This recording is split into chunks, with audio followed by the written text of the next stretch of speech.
प्रत्येक वेळेस खून बलात्कार हे झाले की रेडच फिल्टर द्यायचा.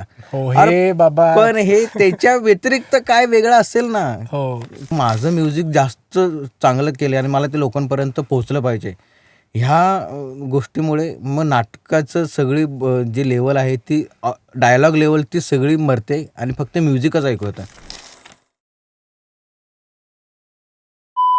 नमस्कार, मी शंतनू विल्हाळ. स्वरसाज स्टुडिओज निर्मित पॉडकास्ट सिरीजमध्ये तुम्हा सर्वांचं मी मनपूर्वक स्वागत करतो.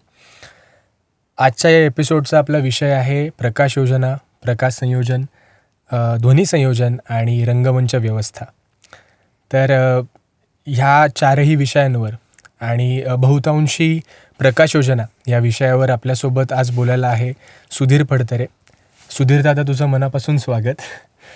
ज्यांना सुधीरदादा माहीत नाही आहे त्यांच्यासाठी सुधीरदादा हा 2008पासून ह्या चारही क्षेत्रांमध्ये कार्यरत आहे आणि भरतनाट्य मंदिर हे त्याचं होम ग्राउंड आहे असं म्हणायला हरकत नाही.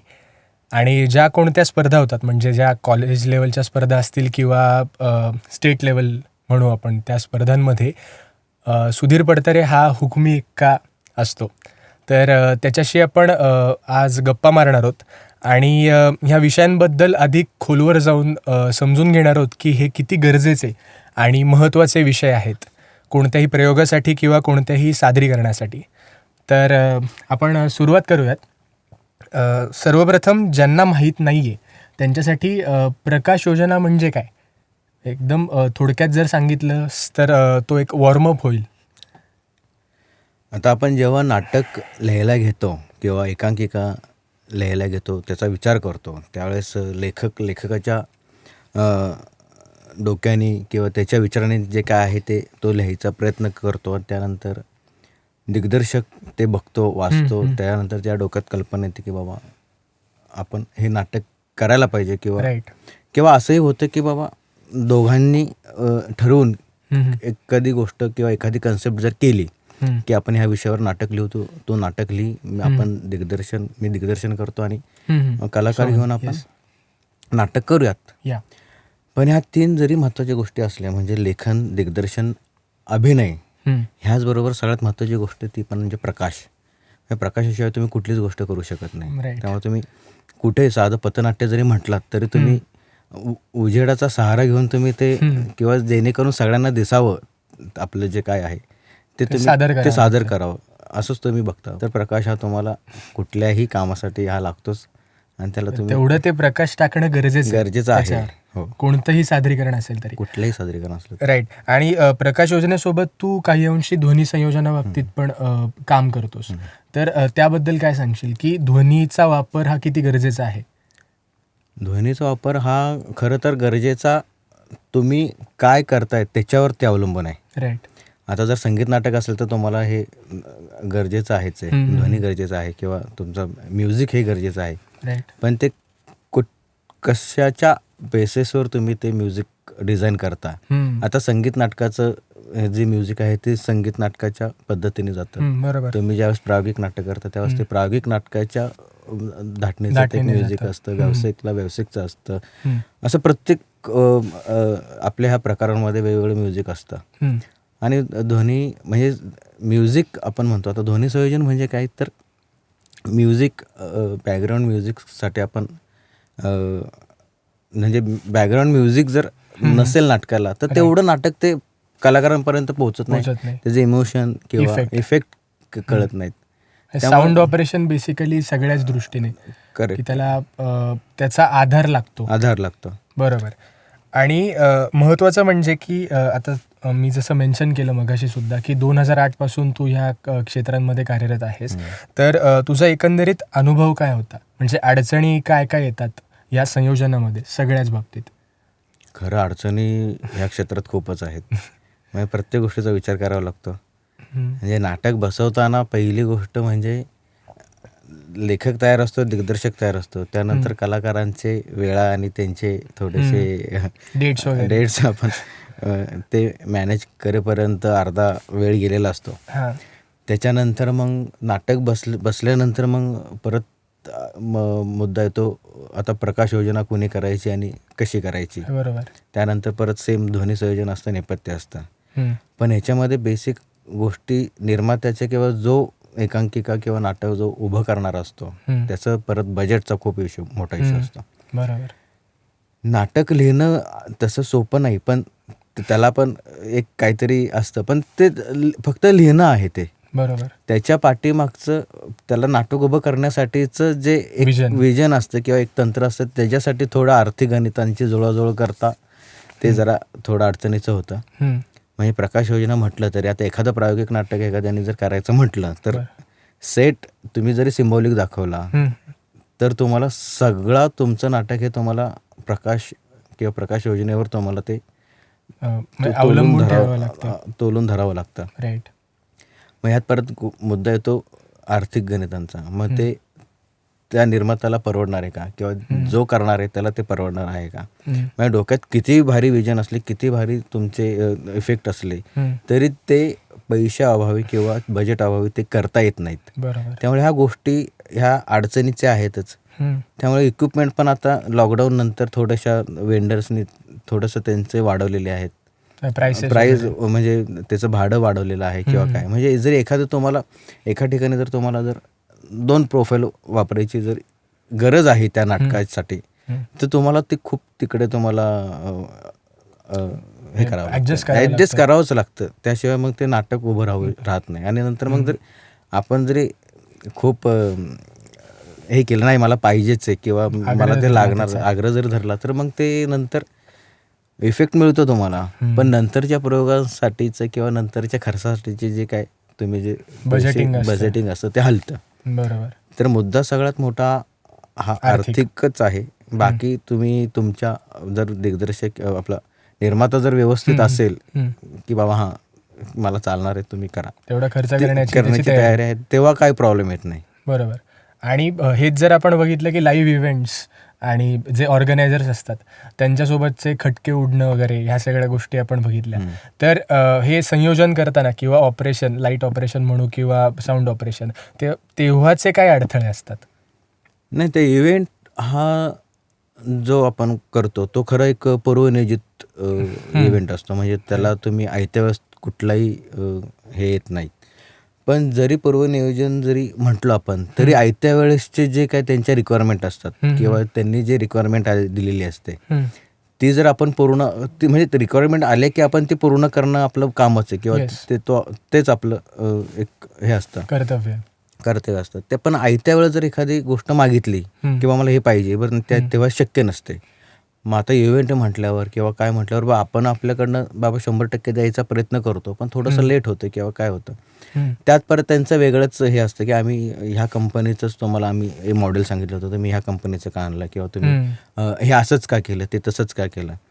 पण हे का होतं, ज्यावेळेस तुम्ही एखादी लिस्ट इव्हेंटच्या आधी तुम्ही 15 दिवस 10 दिवस आधी देता त्यावेळेस तो त्याचा पूर्ण अभ्यास करून ती लिस्ट तुम्हाला द्यायचा प्रयत्न झालेला असतो खरं तर. रिक्वायरमेंट ज्या काही आहेत.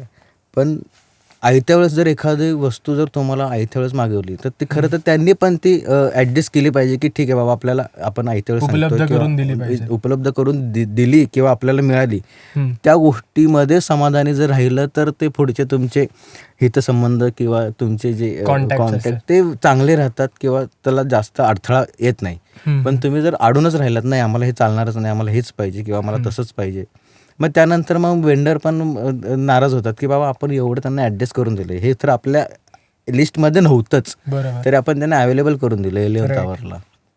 बरं एखादी गोष्ट 11th आवरला जर ॲडजस्ट करायची म्हणलं तरी ती खूप त्याला एकतर मिळत नाहीत, तडजोड करावीच लागते. बरं ज्याच्याकडे असते तो आयत्या वेळेस कुठेतरी गेलेला असतो, मग त्याला बोलवून घ्या किंवा ती वस्तू त्यावेळेची परत किंमत ती ही वेगळी असते कारण तो हा रेंट वेगळा असतो.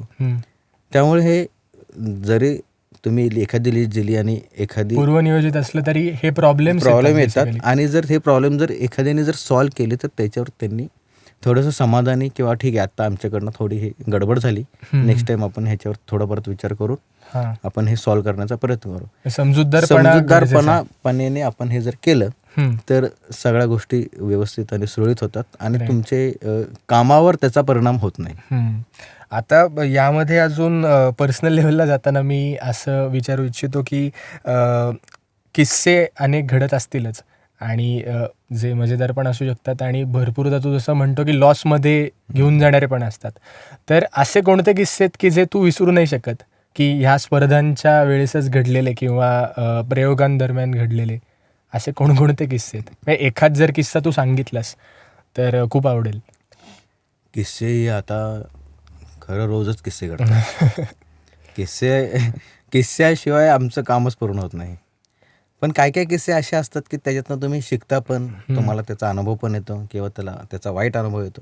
हम्म, आता किस्से सांगायचंच म्हटलं तर हे कलाकाराने किंवा जो लाईटवाला किंवा जो लाईट करणार असतो त्याच्याबरोबर जास्त ते घडलेले असतात. बर. आता तालमीच्या वेळेस ज्यावेळेस एखादा संघ तालीम करायला एखाद्या रंगीत तालीम करायला येतो एखाद्या ऑडिटोरियममध्ये, हम्म, तेव्हा त्याने ते बघितलेलं जे काय आहे त्यांच्या हॉलमध्ये, हम्म, तो त्या डोक्याने विचार करून तो त्या हा, तिथे नाट्यगृहात आलेला असतो की बाबा मला मी हे असं बघितले, मला ह्या सीनला हा एक बॅकलाईट पाहिजे किंवा मला ह्या सीनला मला फुटलाईट पाहिजे किंवा मी क्रॉस लाईट घेतला तर कसं वाटेल किंवा काय. हा त्याने त्या डोक्यात तो तसा विचार विचार असतो करून आलेला असतो. आणि ज्या वेळेस तो सगळेच स्टेजवर येतात, म्हणजे सगळेच, म्हणजे कलाकारापासून ते बॅकस्टेजवाल्यांपर्यंत सगळे ज्यावेळेस येतात त्यावेळेस प्रत्येकाचं थोडं ना थोडं काहीतरी ते प्लॅन बाबा मी तर तिकडे जरा असं लेवल लावली होती, ही जरा थोडीशी तिरकी लावून बघूयात काय होतंय. त्यामुळे सगळं ते जे काय आहे ते डिझाईन सगळं सगळ्यांचंच कोलमडतं. म्हणजे लाईटवाला त्याच्या विचाराने आलेला असतो, नेपथ्यवाला त्याच्या विचाराने आलेला असतो, दिग्दर्शकाला तिथं मध्येच वेगळं काहीतरी आठवतं की अरे हा सीन आपण इथे खूपच भारी वेगळ्या पद्धतीने करू शकतो वगैरे. जे तुमच्या नाटकामध्ये तुम्ही ज्यावेळेस केलं बिपाशा नावाचं नाटक, ज्यावेळेस तुमचीच पहिली रंगीत तालीम जी होती ती कशी झाली आणि नंतरची आपण तालमी केल्या किंवा नंतरचे जे प्रयोग केले, तर हे जे आहे तरी तुम्ही एकतर तालीम करताना किंवा नाटक बसवताना थोडासा अंदाज घेऊन, म्हणजे ज्या रंगमंचावर तुम्हाला काम करायचं आहे त्या रंगमंचाचा थोडासा अंदाज घेऊन तिथल्या विंगेनमधली मापं, स्टेजची मापं किंवा काय आणि काय करायचं आहे हे तुम्ही फिक्स पाहिजे, प्री प्लॅन्ड पाहिजे की बाबा मला हे असंच पाहिजे. मला जरी मी स्टेजवर गेलो तरी माझी लेवल मला तिथं तिरकीच जर आहे तर मला तिथंही मला ती तिरकीच लागणार आहे. हे जर सगळ्यांचं एकमत झालं तर त्या गोष्टीला अर्थ असतो. त्या गोष्टीमधनं तुमचा एकतर वेळ हा सगळा तुमचा वाचतो आणि तुम्हाला जास्त काम करायला मिळतं. म्हणजे रंगीत तालमी म्हणजे तिथल्या तिथं तुम्ही इम्प्रोवाइज करू शकता आणि वेगवेगळ्या गोष्टी तुम्ही ट्राय करून बघू शकता. पण होतं कसं, हॉलमध्ये आपण एक बसवतो, हॉलमध्ये एक मोमेंट काहीतरी आपण एक साचेबद्ध म्हणण्यापेक्षा आपण एक ब्लॉकिंग करून ठेवलेलं असतं की बाबा मला असं पाहिजे. आणि ज्यावेळेस तुम्ही स्टेजवर येतात त्यावेळेस मग प्रेक्षकांचा पण विचार करायचा असतो, त्या परीक्षकांचा विचार करायचा असतो. जर स्पर्धेला तुम्ही जर नाटक उतरवणार असाल तर मग त्या परीक्षकांना हे समोरनं हे कसं दिसेल, मग मला त्यांना त्याचं जरी तो बॅक डायलॉग जरी घेत असला तरी मला बॅक चालणार आहे, पण तो काय म्हणतोय ते सगळं त्या परीक्षकांपर्यंत ते पोहोचलं पाहिजे. बरोबर. तर हे सगळं तुम्ही स्पर्धेच्या दृष्टीने जर करणार असाल तर तुम्ही हा विचार केलाच पाहिजे. म्हणजे तुम्ही कुठेही करा, ते कुठल्याही रंगमंचावर तुम्ही जर स्पर्धेचं नाटक करणार असाल तर त्या परीक्षकांचा आणि स्टेजचा असं सगळ्यांचा विचार करून तुम्ही ते ब्लॉकिंग करा आणि मग त्याच्यावर तुम्ही ते डिझाईन आणि हे सगळं करा. बरोबर. आयत्या वेळेस येऊन की बरं होतं असं की दिग्दर्शक हा त्याच्या पुढे कोणाला जाता येत नाही, तर तो जर म्हणाला की मला असंच पाहिजे तर मग तिकडे मग थोडंसं अडचण येते. मग कलाकार म्हणतो अरे मग मी जर असं उभं राहिलो तर मग मी दिसणार कसा, मग त्याचं वेगळंच असतं. मग बरं ज्याच्यावर उभं राहायचंय ते लेवल किंवा जो मोडा आहे तो मग मला कसा लावायला लागेल. मग तो आता त्यांनी जर सगळं ब्लॉकिंग जर सगळं चेंज केलेलं आहे तर मग तो मोडा माझ्या दृष्टीने जर मला हा तिरका ठेवायचा असेल तर आता ह्या क्षणाला मला तो आता परत सरळ ठेवायला लागतोय, पण मला ते आता पटत नाहीये. आणि त्याच्यानंतर जर मग परत मला बाबा ह्याच्यावर आता लाईट्स द्यायचा आहे, तो आता मी बॅक सोर्स घेतला किंवा बॅक लाईट घेतला होता, आता मला तो आता विंग सोर्स जर घेतला तर एका बाजूला शॅडो जाते, तर हे सगळा गोंधळ विचार, हा सगळा गोंधळ होतो त्या आयत्या वेळेस. मग तिथं तुमचे मग खटके उडतात, मग तुम्हाला तिथे ऍडजस्टमेंट करायला लागते. मग ऍडजस्टमेंट केले की मग ठीक आहे, मग बघू, मग करू. हे अशा ह्याच्यात त्या एकांकिकेवर सगळं किंवा त्या नाटकावर सगळं ते पाणी फिरतं आणि त्या ह्याचा सगळा परिणाम नाटकावरच होतो आणि सगळ्यांची मनस्थिती परत खराब होते. आणि नंतर मग सगळा दोष मग एकतर ते प्रेक्षकांना आणि परीक्षकांना, की त्यांना आमचं नाटकच कळलं नाही म्हणून आम्हाला नंबर दिला नाही. बरोबर. मग हे नंतरचे त्यांचे एक कारण असतात. आणि एक बोलायचं आता काय, आता आपल्याला नाटकाला काही मिळालं नाही, मग आता काय बोलायचं. आता इफेक्ट्स हा विषय निघालाच आहे आणि हे पूर्वनियोजित असा हा विषय निघालाच आहे. त्याच्यावरून मला हे विचारायचं आहे की आधीचा जर म्हणजे थोडं आधी घेऊन जायचं आहे की आधीच्या वेळेस म्हणजे 2008 पासून तू सुरुवात केली बरोबर, तर तेव्हा जी साधनं उपलब्ध होती तर ती तेवढी विकसित नव्हती आपण असं म्हटलं तर, आणि आत्ताची जी विकसित साधनं आली तर ह्या दोन्ही वेळेसचं जर आपण एक कंपॅरिझन केलं तर त्यावेळेसची जी प्रकाश योजना आणि आत्ताची प्रकाश योजना ह्यात तुला काय फरक वाटतो?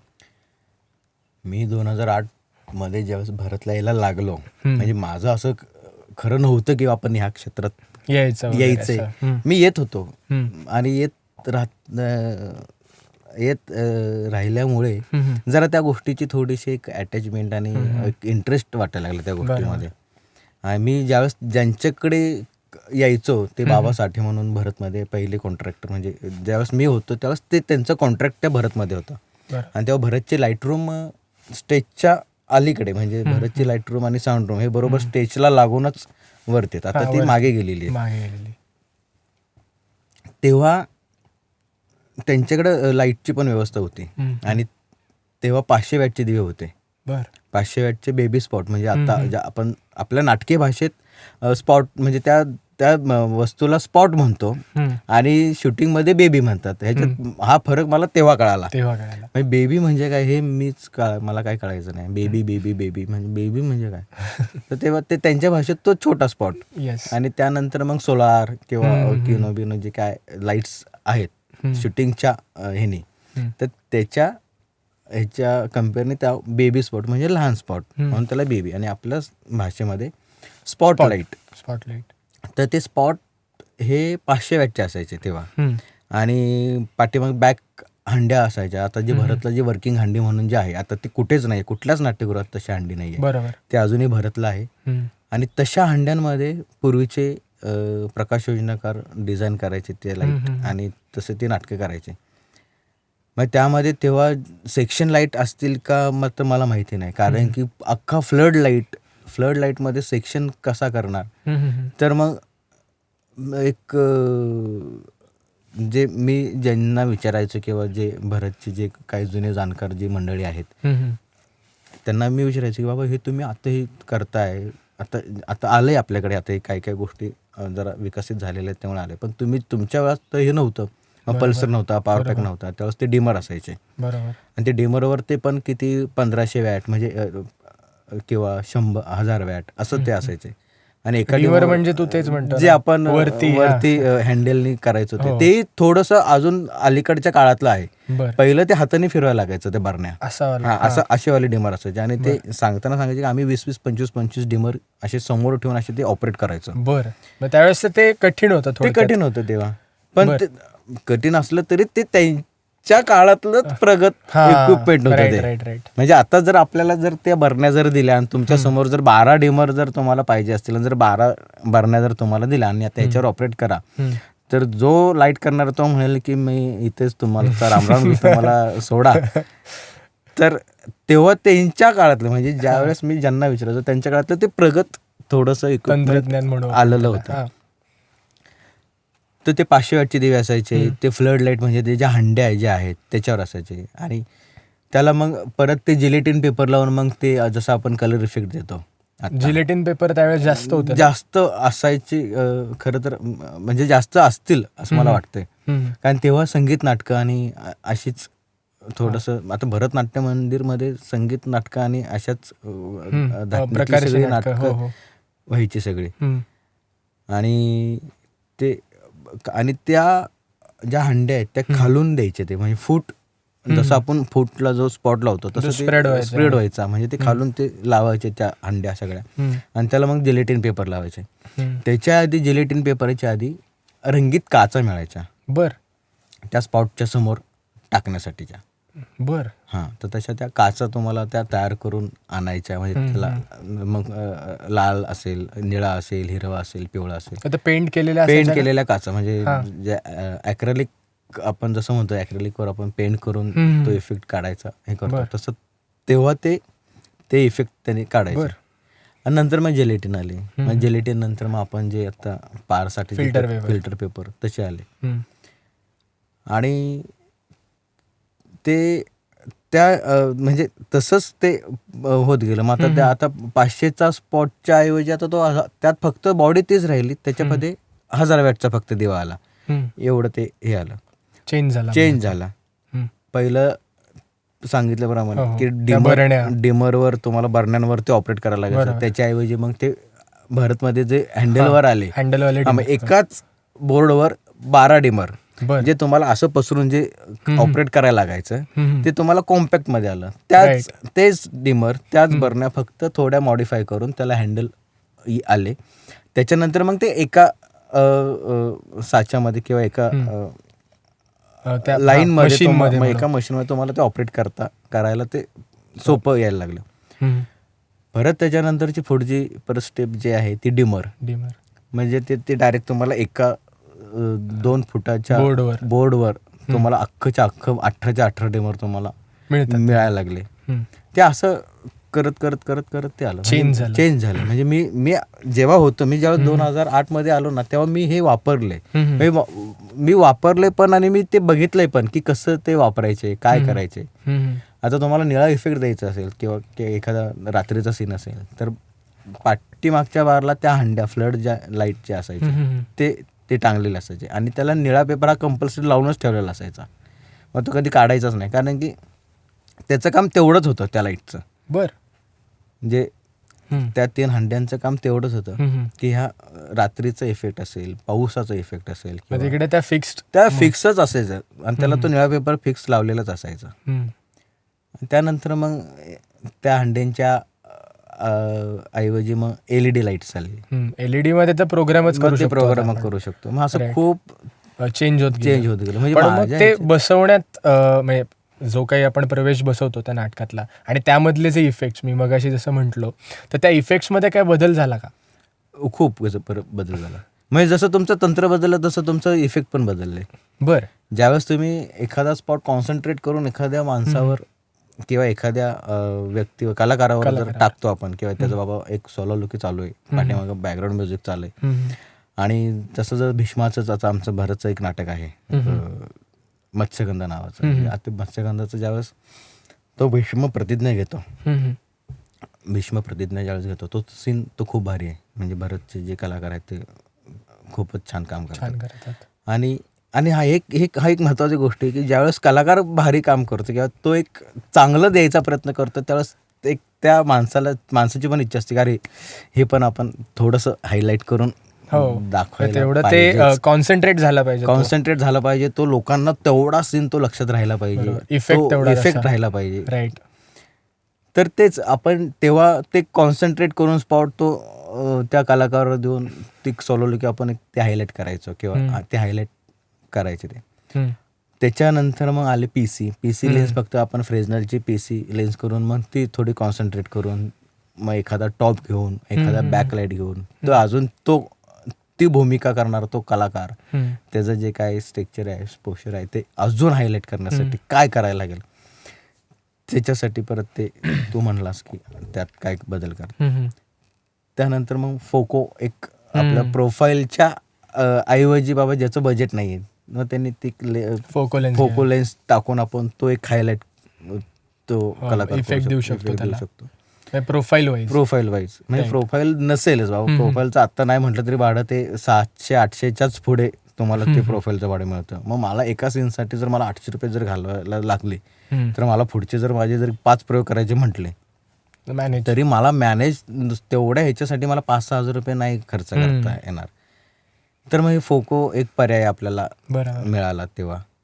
मग तसे तुम्ही बदल होत गेले होत म्हणजे. गेले आणि आणि लोकांना ते सोपं झालं ते बदल करणं. आणि आता मग पुन्हा तेच की आत्ता आपण बघतोय की नवनवीन जे काही तंत्रज्ञान आहे त्याच्यामधनं खूप इफेक्ट्स द्यायला आत्ता वाव आहे की बाबा आधी फ्लिकरचा वापर किंवा जो आपण म्हणतो तो फ्लिकर लाईट त्याचा वापर युद्धाच्या सीनसाठी किंवा थंडरस्टॉर्म विजा कडकडताना ह्या इफेक्टसाठीच जनरली वापरला जायचा.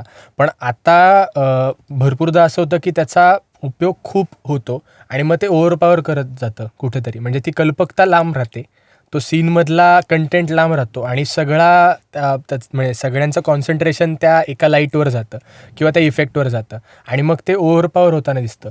तर त्याबद्दल तू काय सांगशील? आता मुद्दा हा जो आहे ओव्हर पॉवर होतो तो का होतो? ज्या वेळेस एखादं नाटक दिग्दर्शक बसवायला घेतो त्यावेळेस तो बसवता ह्या गोष्टीचा विचार करत असतो की मला ह्या ठिकाणी मला विजा पाहिजेत किंवा ह्या ठिकाणी मला तो बॅकलाईट पाहिजे किंवा ह्या ठिकाणी मला सोर्स लाईट पाहिजे. जे काय असेल ते त्याच्या विचाराने तो ते करत असतो. आणि ज्यावेळेस तुम्ही तुमचं नाटक पूर्ण उभं राहिलं आणि ज्यावेळेस तुम्ही तुमच्या लाईटवाल्याला किंवा प्रकाश योजनाकाराला बोलवलं की बाबा आपल्या ह्या नाटकाची प्रकाश योजना करायची, त्यावेळेस तो येऊन ते बघेल ना की बाबा मला काय अपेक्षित आहे की मला काय दाखवायचं आहे, म्हणजे मी काय लाईट वापरल्यानंतर ते जास्त अजून फुलेल नाटक किंवा जास्त ते इफेक्टिव्ह होईल तर तो करेल ते. मग त्याच्यासाठीच तुम्ही त्याला बोललेलं आहे. ज्यावेळेस तुम्ही नाटक बसवता त्यावेळेस तो प्रकाश योजनाकार येऊन तिथे दिग्दर्शकाला सांगत बसत नाही की तू हा सीन असा करून बघ, तो सीन तसा करून बघ. हे सजेशन तो देत नाही. खरं तर हे नाही, कधीच कोणी देत नाही असं. अपेक्षित पण नाही तो दिग्दर्शक ऐकणार आहे नाही. पण होताना असं होतं की दिग्दर्शक हे सगळंच स्वतःच ठरवत असतं की मला इथे हेच म्युझिक पाहिजे, मला इथे हे दार अपेक्षित आहे, ह्या दाराला मग मला कडी अपेक्षित नाही आहे. मला एक म्हणायचं आहे, आता हे खरं तर जे नाटकं बसवतात किंवा दिग्दर्शन करतात त्यांना थोडंसं वाईट वाटेल, पण नाटक बसवताना तुम्ही फक्त नाटक म्हणून ते तुम्ही उभं करा. तुम्हाला जे करायचं आहे ते तुम्ही त्या नाटकात तुम्ही द्या. पण ज्यावेळेस तुम्ही एखाद्याला एखादी जबाबदारी दिलेली असेल ती जबाबदारी त्याला त्याच्या मर्जीने किंवा त्याच्या विजनने हे करू द्या. मुक्त हस्ते त्याला ते करू फ्रीडम द्या. तुम्ही त्याला फ्रीडम द्या. तुम्ही त्याला त्या ह्याच्यात अडकवू नका की मला हेच पाहिजे तेच पाहिजे. मग मला हे म्हणायचं आहे की ज्यावेळेस एखादा सीन बसवताना आहे बाबा रात्रीचा सीन आहे आणि कुठेतरी एखादी वीज चमकलेली आहे, तर त्यासाठी मग त्या सीनमध्ये नुसत्याच विजा जर चमकवायच्या डोक्यात जर त्या दिग्दर्शकाने ठरवल्या तर मग प्रकाश म्हणजे जो लाईटवाला आहे तो म्हणतो मग ह्यानी काय होणार आहे, मग तुला नक्की दाखवायचं काय तुला दाखवायचं आहे का की बाबा गावात आहे, गावाच्या खूप लांब कुठेतरी वीज कडकडलेली आहे आणि थोडंसं पावसाचं वातावरण ते आपल्याला क्रिएट करायचं आहे. मग तुम्ही नुसत्याच विजा दाखवून त्या एक तर सीनचा त्या वाट लावणार त्या सीनची. मग होताना असं होतं की तुम्ही ज्या माणसाला जे काम दिलेलं आहे ते काम त्याच्याकडनं तुम्ही करून घ्या किंवा त्याच्याकडनं ते बघा की बाबा त्याचं पण ऐका, त्याचाही ऐका की बाबा मला हे अपेक्षित आहे, मी हा सीन बसलेला आहे, रात्रीची वेळ आहे, कुठेतरी गावात लांब शेतात कुठेतरी वीज कडकडतायत आणि रात्रीचा माहोल असल्यामुळे थोडंसं पावसाळी वातावरण आहे, तर तुझ्या डोक्यात काय आहे, तुझ्याप्रमाणे तू मला कर किंवा तू कर, मला ते दाखव कसं वाटतं बघू आणि त्या पद्धतीने आपण पुढे जाऊयात. पण हे होतानाच असं होतं की तो ठरवूनच आलेला असतो की मला हे असंच पाहिजे. मग तिथे गडबड होते. मग तो लाईटवाला म्हणतो की ठीक आहे बाबा, मग जसं तुला पाहिजे असेल तसं मी करायला मला काय प्रॉब्लेम, माझं डोकं वेगळं, माझं काय मी लावत नाही डोकं वेगळं, तू जसं म्हणशील तसं मी करीन. आणि मग ह्या सगळ्या गोष्टीचा परिणाम त्या परत नाटकावरच होतो. म्हणून जे काय तुम्ही करणार आहात, जे काय तुम्ही बसवणार आहात आणि ज्या गोष्टींसाठी जी लोक तुम्ही नेमलेली आहेत त्यांना थोडंसं फ्रीडम द्या, त्यांच्याकडनं ते काढून घ्या किंवा जर त्यांना ते हे करता येत नसेल किंवा सांगता येत नसेल तर ते त्याच्याकडनं बघून घ्या की त्याला सांगा की बाबा मला दाखव काय करणार आहेस तो, समजून घ्या. मग त्या दृष्टीने हे सगळे प्रॉब्लेम्स होणार नाही असं तुझं म्हणणं आहे. आणि मग प्रकाश योजनेचं तर झालंच, पण त्यासोबत म्युझिकचं पण मला विचारायचं की म्युझिक पण बरेचदा ओव्हर पॉवर होताना दिसते आपल्याला. म्युझिकचा आता प्रॉब्लेम हा म्हणजे आहे, ऑपरेशनच्या बाबतीत. तोच म्युझिकचा प्रॉब्लेम हा आहे की आता लोक बऱ्यापैकी आता त्यात चांगले हे झालेले आहेत, जरा पुढारलेले आहेत किंवा हम्म, नाही, त्यांना कळायला लागले की नाटकासाठी म्युझिक पण हे कंपल्सरी आहे. आणि चांगले मुलं आता त्यात तयार पण झालेले आहेत, वेगवेगळे इफेक्ट्स काढतात, स्टुडिओमध्ये जाऊन ते स्टुडिओ त्या ह्याच्यात ते करतात, लेवल वगैरे. लेवलवर करून ठेवतात ते. हम्म. पण प्रॉब्लेम हा आहे की तुम्ही म्युझिक जरी चांगलं केलं असलं तरी त्याचा नाटकावर परिणाम होऊ नये यासाठी काय केलं पाहिजे, त्याचे काय थोडेसे काय पद्धत काय असली पाहिजे ही थोडी समजून घेतली पाहिजे. म्हणजे नुसतंच मी म्युझिक तयार केलं आणि ते नुसतंच वाजवलं आणि कलाकारांचे डायलॉगच ऐकू आले नाहीत, हम्म. तर मग काय उपयोग आहे त्या म्युझिकचा? Over power. ओव्हर पॉवर नाही झालं पाहिजे. मग तुमच्या त्या स्पीकरचं ते अँगल कसा असला पाहिजे, जरी माझा अँगल बरोबर. ऑडियन्सकडे जरी तोंड करून असला, माझं म्युझिक मला कसं द्यायचं हे मी जो ध्वनी किंवा जो हा आहे ऑपरेट करणार आहे तो ठरवेल ना, की बाबा मला डायलॉग पण ऐकू गेलं पाहिजे आणि माझं म्युझिक पण ऐकू गेलं पाहिजे. बरोबर. मग माझे स्पीकरचं जे पोझिशन आहे ते मी ऑडियन्सकडे तोंड करून ठेवायचे का कलाकारांकडे तोंड करून ठेवायचे? जर कलाकारांकडे तोंड करून ठेवायचे असतील तर कलाकारांना पण त्या म्युझिकचा त्रास झाला नाही पाहिजे.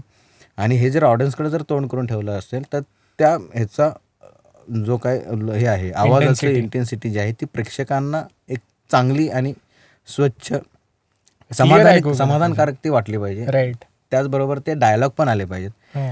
ते जर मर्ज झालं, ते जर एक चांगलं मिश्रण तयार झालं त्याचं, तर जास्त त्याचा इफेक्ट येतो आणि तो सीन सगळा खुलतो. राईट. त्यामुळे ते त्यांनी म्हणजे जो म्युझिक करणार आहे, जो डिझाईन करणार आहे, त्यांनी ते ठरवलं पाहिजे की आपलं जरी म्युझिक किंवा आपलं जे काही स्पीकरचे जे काही पोझिशन आहेत ते कुठल्या बाजूने ठेवले पाहिजेत. आणि त्यानंतर मग तुमच्याकडे इक्विपमेंट आहेच आहे, त्यानुसार तुम्ही मग ते लॅपटॉपवर तुमचे वेगवेगळे सॉफ्टवेअर आहेत, त्याच्यावर तुम्ही तुमचं वेगळं काय तुम्ही करू शकता. तुम्हाला परत इकडे तुम्हाला मिक्सर आहेत जे तुम्ही मॅन्युअली तुम्ही ऑपरेट करू शकता, ह्याच्यात पण आहे. पण होताना असं होतं की ते गडबड होते. मग माझं म्युझिक जास्त चांगलं केलं आणि मला ते लोकांपर्यंत पोहोचलं पाहिजे, ह्या गोष्टीमुळे मग नाटकाचं सगळी जी लेवल आहे ती डायलॉग लेवल ती सगळी मरते आणि फक्त म्युझिकच ऐकू येतं. जे प्रत्येक स्पर्धेमध्ये प्रत्येक परीक्षकाचा हाच एक मुद्दा असतो की तुमचं नाटक आम्हाला आवडलं, म्हणजे तुम्ही काय करताय ते आम्हाला दिसत होतं, पण तुम्ही काय बोलताय हेच आम्हाला ऐकू आलं नाही. त्यामुळे आम्हाला तुमचं नाटकच काय तुमचे डायलॉग हेच कळत नव्हतं. बरोबर. म्हणजे आता एखादा सीन असेल आणि तो कळतोय मला, नुसतं बघताना कळतं की बाबा ह्यांच्यात भांडणं चालली आहेत का, ह्यांच्यात प्रेम चाललंय का, ह्यांच्यात काहीतरी कटकारस्थान चाललंय का, मला दिसतंय, डोळ्याने दिसतंय. म्युझिक पण त्या पद्धतीचं वाजतंय, पण तुम्ही काय बोलताय हेच आम्हाला म्हणजे डायलॉगच आम्हाला ऐकू आलेले नाही आहेत. प्रॉब्लेम आहे. हे प्रत्येक स्पर्धेच्या म्हणजे प्रत्येक परीक्षक हे त्याची हीच अडचण आहे आणि हा प्रत्येक लोकांना हे सांगत असतो. पण लोक ह्याचा विचार का करत नाहीत हे अजून मला कळलेलं नाही आहे. आता त्यांच्यासाठी खूप चांगले इक्विपमेंट पण आपण देतो की बाबा आम्ही असं म्युझिक तयार केलं, मला ह्या कंपनीचे स्पीकर पाहिजे, ह्या कंपनीचा मिक्सर पाहिजे, क्वालिटी पाहिजे, हे लोक रिक्वायरमेंट देतात. ती रिक्वायरमेंट आपण पूर्णही करतो. असंही नाही की बाबा आपण काहीतरी ॲडजस्टमेंट करून बाबा नाही रे आता तू हे वापर आणि हे करून टाक. उलट त्यांच्यासाठी आपण जास्त देण्याचा आपण पण प्रयत्न करत असतो. बरोबर. पण ते जे वापरणार आहे, जे काय ते तंत्र आहे, यंत्र आहे, ते थोडं तुम्ही तुमच्या त्या नाटकाच्या वर जाणार नाही किंवा त्या नाटकासाठी आपण पूरक पाहिजे थोडंसं, त्या नाटकासाठी आपण करतोय ते थोडंसं भान ठेवून जर केलं तर ते नाटक अजून किंवा ती एकांकिका अजून जास्त लोकांपर्यंत पोहोचेल. त्या बाबतीत ते ओव्हर पॉवर होऊ नये, हा प्रॉब्लेम आहे. आता प्रकाश योजना झालं, ध्वनी संयोजन झालं, त्यानंतर मला विचारायचं रंगमंच व्यवस्था, त्याच्यामध्ये नेपथ्य हा पॉईंट आला, पण मुळात रंगमंच व्यवस्था की ती किती गरजेची आहे. म्हणजे आता आपण बघतो की विंगांमध्ये जर काही सेट घेऊन जायचं असेल तर मग विंगा जर आधी सेट केलेले असते, म्हणजे अगदी बेसिक आहे, विंगा सेट केलेले असतील आणि सेट घेऊन जाताना जर काही धक्का लागला तर पुन्हा ते स्ट्रक्चर बिघडतं. या छोट्या छोट्या गोष्टींपासून ते बाबा सेट मॅनेज कसा करायचा बॅकस्टेजला इथपर्यंत, तर तुझ्या त्या अनुभवामधनं, म्हणजे तू अर्थातच त्याच्यामध्ये पण शिकलेला आहेस आणि त्या गोष्टी करतोस सुद्धा, तर प्रयोगादरम्यान पण असेल आणि प्रयोगाच्या आधी पण असेल, ते नियोजन किती गरजेचं आहे? खरं मी ह्या नेपथ्य हा प्रकार मी कधी शिकलो नाही आणि तो म्हणजे शिकणं हा तसं तो एक तर तो अनुभवाचा तुमचा अनुभवाचा पार्ट आहे. मुद्दा जेवढं आहे. तुम्ही जास्त काम कराल तेवढं तुम्हाला ते त्यातल्या एक गोष्टी गोष्टी समजतील. समजत राहतील. हम्म. आता नेपथ्याचा विचार करायचा म्हणलं तर आपण प्रत्येक गोष्टीचं हे नेपथ्य वेगवेगळं असतं. प्रत्येक नाटकाचं नेपथ्य वेगवेगळं असतं. तुम्हाला काय दाखवायचं आहे, मग तुम्हाला एकाच एरियामध्ये त्याच खुर्च्यांचा वेगवेगळ्या पद्धतीने वापर करू. मग एकदा तुम्हाला ते ऑफिस पण दाखवायचं आणि एकदा तुम्हाला ते घर पण दाखवायचं आहे. मग ते त्यात काय वेगळंपणा पाहिजे किंवा काय हे पाहिजे, हे नुसतं तुम्हाला असं सांगून नाही कळणार किंवा हे असं कर तसं कर. पण ज्यावेळेस तुम्ही एखादी नाटकं ज्यावेळेस तुम्ही बघाल म्हणजे किंवा व्यावसायिक मुंबईची नाटकं बघाल त्यावेळेस तुम्हाला ते कळते की त्यातल्या एक बारीक गोष्टी. आणि ज्यावेळेस तुम्ही नेपथ्याचा विचार करता त्यावेळेस तुम्हाला ते परत तेच ह्या 3 गोष्टींच्या वरतीही गेलं नाही पाहिजे. म्हणजे तुमचं नेपथ्य खूप त्या नाटकापेक्षाही आवडहवं झाले आणि त्याचा वापरच होत नाहीये. म्हणजे डोंगराचा सीन केलाय आणि एस्टॅब्लिशच झालं नाही. म्हणजे फक्त तुम्हाला एक घर दाखवायचं आहे आणि घराच्या बॅकग्राऊंडला एक झाड आणि ते डोंगर दाखवायचं आहे. बरोबर. तुम्ही दाखवते पण त्याचा तो वापर पण झाला पाहिजे. बरोबर. ज्यावेळेस आपण 10 स्पॉट घेतो ते 10 स्पॉटचा वापर आपण त्या पद्धतीने करतो. तसं त्या स्टेजवर तुम्ही किती सामान किंवा किती तुम्ही गोष्टी लावताय त्याचा तो वापर झाला पाहिजे. आता आज हा माईक आहे, हा माईक मी माईक बोलतोय, ह्या माईकवर बोलतोय म्हणजे ह्याचा मी वापर करतोय. बरोबर.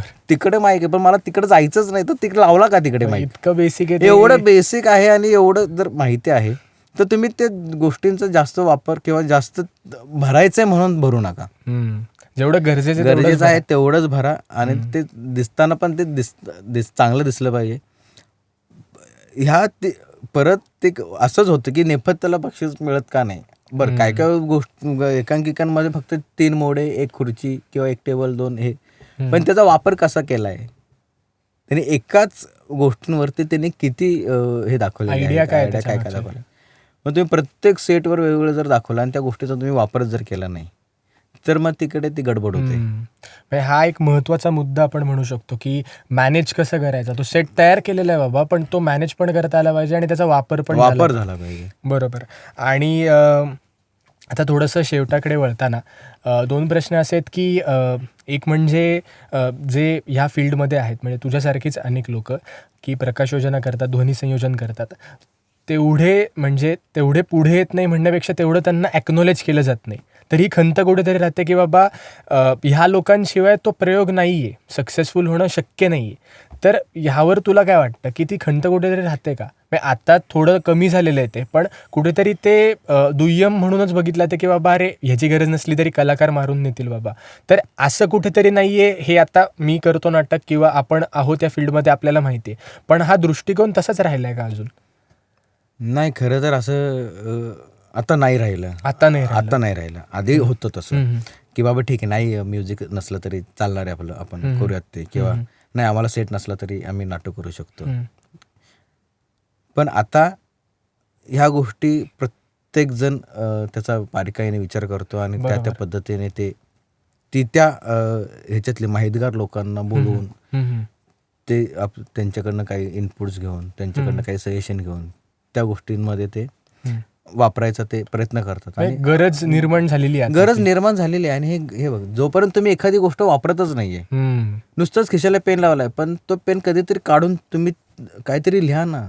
जोपर्यंत तुम्ही गरजच दाखवत नाहीये किंवा तुम्हाला ते त्याचं हवं हेच नाहीये, त्याशिवाय तुम्हाला ते कळणार नाही. बरं.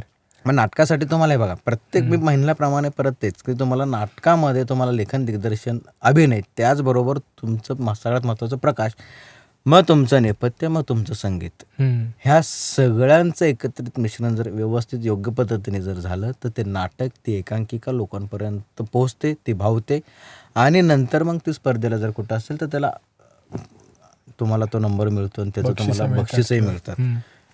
पण ह्याच गोष्टींचा जर चुकीचा जर वापर झाला आणि तुम्ही किती महिना प्रॅक्टिस केल्या आणि त्याचं तुम्हाला नॉलेजच नाही, तुम्हाला त्यातलं काय टेक्निकच नाही, कोणाला तरी बाबा हां तू नाटक बघितलंस का रे, हां मग माझ्या नाटकातली लाईट्स करतोस का, असं जर झालं तर मग त्याला काहीच अर्थच राहत नाही ना. मग तो त्याने किती भारी त्याच्या पद्धतीने, जसं तो मी एवढा भारी लाईट केलं मला मिळाला नाही मग असं कसं, मग परीक्षकांना काय कळलं नसेल, मग मला हा इफेक्ट द्यायचा असं. अरे पण तू केलंयस का ते? तू नुसती 4 नाटकं बघणार आणि लाईट्स करणार, तू फक्त 2 नाटकांचं म्युझिक ऐकून येणार आणि म्युझिक करणार, कुठेतरी काहीतरी मुंबईची 1-2-3 नाटकं बघणार, त्या पद्धतीनं तू सेट लावणार. बरं त्यात तू केलंस ते, तुला दिलं म्हणून तू केलंस, पण त्या गरज आहे का त्या सेटची तेवढ्या मोठ्या? त्या म्युझिकची गरज आहे का? किंवा त्या लाईट्स एवढं तू वापरला त्याची गरज आहे का? काही काही स्पर्धांचे जे हे असतात ऑर्गनायझर, ते तुम्हाला 20 स्पॉट फ्री देतात किंवा काय काय देतात. अरे फ्री आहेत म्हणून का वापरतोस? बरोबर आहे. गरज असेल तरच तू वापर ना. जर नसतेच, जर तुला फ्री दिले तर तू परत तो विचार केला असताच नाही की बाबा मला माझा स्पॉट 200 रुपयाला पडतोय, जर मी 5 वापरले तर 1000 रुपये जातील. तर आता आपलं गणित काय आहे, आपलं पुढचं बजेट कसं असणार आहे, ह्याच्यावर तुम्ही हे करायला पाहिजे. बरोबर.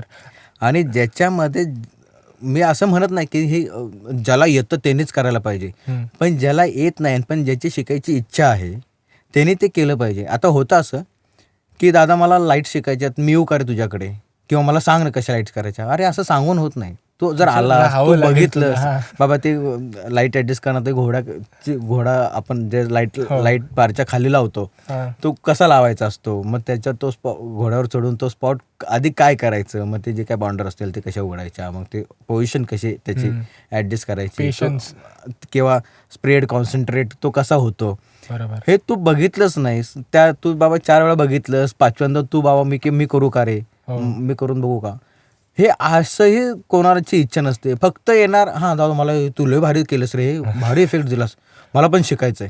अरे पण नुसतं असं बघून शिकत नाही कोण, तिकडे राहून बघायला लागतं, तिथं थांबून बघायला लागतं की बाबा काय म्हणजे सोपं कसं कमीत कमी वेळांमध्ये जास्तीत जास्त काय आपल्याला करता येईल, काय आउटपुट देता येईल. बरं काय काय असे असतात की येतात, रोज येतात, पण त्यांचं काही लक्ष नसतं. हां करायचं म्हणून करायचं, बाबा मी आता बोललोय, आता हा मी जर गेलो तर परत हा शिव्या घालणार. बरं हे कुठेतरी वाचवण्यासाठी फक्त यायचं आणि जायचं. आणि मग कुठेतल्या कुणाच्या तरी एकांकिकेमध्ये, जसं मी तुला मगाशी बोललो, ज्याला अर्धवट माहिती असते किंवा अर्धवट ज्ञान असतं, तो मग म्हणतो अरे मग मी बघितलंय, मला माहिती आहे, मग मी करतो लाईट्स.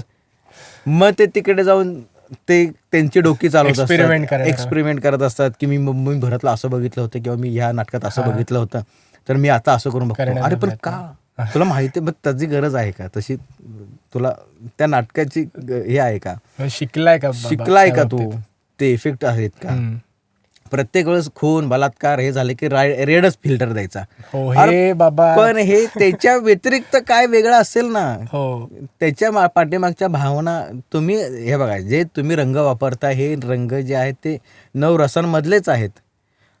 तुम्ही का प्रत्येक वेळेस खून झाला की रेड फिल्टर टाकायचा, बलात्कार झाला की रेड फिल्टर टाकायचा. तो जो काय रेड हा जो कॉमन झालेला आहे, म्हणजे त्या लाल ह्या रंगाला हे एवढं बदनाम केलेलं आहे की काही असलं म्हणजे निगेटिव्ह असेल हा तो आणणार की बाबा तुम्ही वेगळं काहीतरी दाखवा ना. तुम्ही त्यात तुम्ही बघा, जोपर्यंत तुम्ही बघत नाही तोपर्यंत तुम्हाला त्याचे इफेक्ट कळणार नाही. त्या रंगाचा ह्या रंगाचा असा पण उपयोग होतो. लगेच हवंय हा एक पॉइंट खूप आहे. म्हणजे थोडं थांबून पेशंटली बघितलं पाहिजे.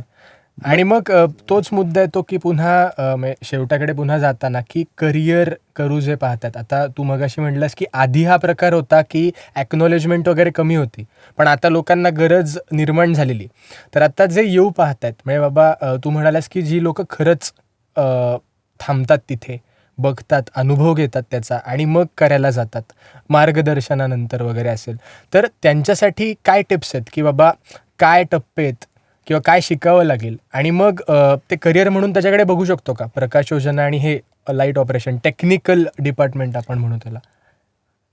खरं करिअर म्हणून जर बघितलं तर ते तुमच्या कामावरती अवलंबून आहे. बरं, तुम्ही जर चांगले रिझल्ट दिले तर तुम्हाला कामं चांगले मिळतील. त्याच्यानंतर मग तुम्हाला कामं मिळत राहिली की ॲटोमॅटिक तुमचं त्याच्यावरच तुम्ही तुमचा उदरनिर्वाह तुम्ही करू शकता. पण बाबा मला माहिती आहे म्हणून जर लाईट करायच्या गेलात तर मग तिथे गडबड होऊ शकते. मग जर किंवा एखादा माणूस बाबा अरे माझ्या नाटकाची लाईट्स कर, आणि तिथं सगळा गोंधळ झाला, तर मग तोच दिग्दर्शक परत ह्याला घेईल का प्रकाश योजनेसाठी, तो 10 वेळा विचार करणार. मग परत हा म्हणणार मी होतो मोकळा, अरे नाही रे जरा आमचं थोडंसं, मग काहीतरी कारणं देऊन त्याला. अप्स अँड डाऊन्स आहेत म्हणजे बरेच याच्यामध्ये. तुम्ही योग्य मार्गदर्शन घेऊन, योग्य लोकांचं टिप्स घेऊन जर केलं, त्याच्यावर तुम्ही वेळ दिलात, खरं तर वेळ हा खूप महत्त्वाचा आहे. तुम्हाला जर एखादी गोष्ट करायची असेल तर त्याला थोडंसं तुम्हाला वेळ द्यावाच लागतं, की असं नाही आज तुला मी एखादी गोष्ट सांगितली आणि ती तुला लगेच उद्या आलेली आहे, तर असं होत नाही ना. म्हणजे आपण असं म्हणत नाही की बाबा 4 वर्ष मी डॉक्टरकी केलेली आहे आणि लगेच पासआउट सर्टिफिकेट हातात आल्याला की लगेच मी दवाखाना टाकून इंजेक्शन देत नाही ना. आधी मी कुठल्या तरी डॉक्टरकडे जातो ना मी. म्हणजे मी 4 वर्ष जरी मी माझं पुस्तकी ज्ञान मी जरी घेतलं तरी मी प्रॅक्टिकलीसाठी कुठल्या तरी हॉस्पिटलमध्ये ह्याच्या प्रॅक्टिससाठी जाईल किंवा कुठल्या तरी सिनियर डॉक्टरच्या हाताखाली थांबून मी काय आहे बाबा की पेशंटचं कसं आपल्याला हँडल करायचं असतं. बरं तुम्ही ज्यावेळेस कॉलेजमध्ये असतं त्यावेळेस तुम्हाला ते नुसतं हे असं ह्या माहिती असतात गोष्टी, ह्या रोगावर हा इलाज आहे, ह्या रोगावर हा इलाज आहे, पण ज्यावेळेस तुम्ही ॲक्च्युअल ह्या उतरता त्यावेळेस आजार तोच असतो, पण माणसांची भावना वेगळी असते, माणसांचं एक हे वेगळं असतं. सेम आपल्या क्षेत्रात आहे. राईट. म्हणजे ते वर्कशॉप्स वगैरे जे घडतात, म्हणजे आता मी पुन्हा तेच विचारतो की ते उपयुक्त आहेत का तेवढे? खरंच उपयुक्त असण्यापेक्षा तुम्हाला त्या नक्की कशात करिअर करायचं किंवा तुम्हाला कशात जास्त इंटरेस्ट आहे. तुम्हाला अभिनयात आहे, तुम्हाला लेखनात आहे, तुम्हाला दिग्दर्शनात आहे, दोन्हीमध्ये आहे, लाईटमध्ये आहे, हे एवढे प्रकार आहेत ते आपल्या क्षेत्रात. तर तुम्ही आधी कन्फर्म राहा. तुम्ही असं आधी स्वतःला विचारा की बाबा मला काय करायचं आहे, मला ह्या क्षेत्रात मला लाईट्समध्ये किंवा तांत्रिक गोष्टींमध्ये मला काम करायचं आहे की मला अभिनय लेखन दिग्दर्शनामध्ये काम करायचं आहे. तेव्हा तुम्ही तो डिसिजन तेव्हा घ्या की बाबा मला नाही, मला ॲक्टिंग करायची, मला ॲक्टिंगमध्येच करायचं आहे. किती तुम्ही मला बाबा 5,000 रुपयाचं पॅकेट दिलं, लाईट कर म्हटलात किंवा म्युझिक कर म्हटलात, नेपथ्य कर म्हटलात, मी करणार नाही. मी फुकट नाटकात मी ऑनस्टेज काम करेल, पण मी हे असलं काय करणार. बरोबर. हे तुम्ही ठाम राहा. बरोबर. पण तुम्ही जर 4-5 दगडावर जर पाय ठेवायला गेलात तर तुमचं एकही स्थिर तुमचं तुम्ही राहणार नाही. एक काहीतरी तुम्ही एक सपोर्टिव्ह गोष्ट, तुम्ही एक हाऊस किंवा एक मला ह्या गोष्टीची माहिती पाहिजे म्हणून तुम्ही जर केलात तर चालणार आहे.